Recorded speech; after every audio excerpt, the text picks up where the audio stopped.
যারা আল্লাহকে ছাড়া অন্য কারো ইবাদত করে তাদেরকে আমি বলি, আচ্ছা বলুন তো, আপনি যখন বড় একটি বিপদে পড়েন তখন কি করেন?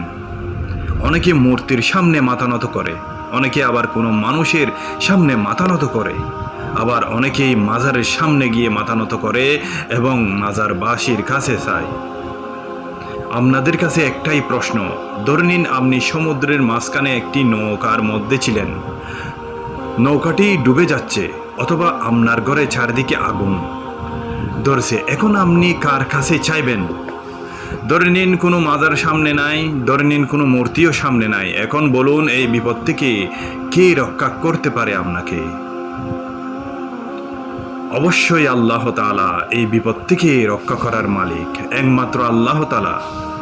আপনি যেখানেই যান, যে কোনো বিপদেই পড়েন, ছোট বিপদ হোক এবং বড় বিপদ হোক, এই বিপদ থেকে উদ্ধারের মালিক একমাত্র আল্লাহ তাআলা। এই বিশ্বাস আমাদের করতে হবে, এই অনুযায়ী আমাদের আমল করতে হবে। ইউনুস আলাইহিস সালাম যখন মাছে পেটের মধ্যে ছিল, যখন মাছে তাকে গিলে ফেলেছিল, তখন এই দোয়াটি পড়েছিলেন, লা ইলাহা ইল্লা আনতা সুবহানাকা ইন্নী কুনতু মিনাজ জালিমিন। তুমি ব্যতীত সত্য কোনো উপাস্য নেই, তুমি পবিত্র, নিশ্চয় আমি জালেমদের দলভুক্ত। এই দোয়া পড়ার পরে আল্লাহ তাআলা তাকে ক্ষমা করে দেন এবং বিপদ থেকে, মাছের পেট থেকে আল্লাহ তাআলা উদ্ধার করে তাকে জমিনে ফিরে নিয়ে আনেন।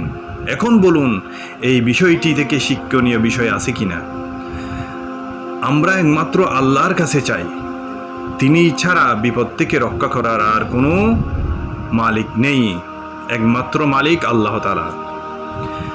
হাসবুনাল্লাহু ওয়া নি'মাল ওয়াকিল। আল্লাহ আমার জন্য যথেষ্ট এবং আল্লাহ আমার উত্তম অভিভাবক।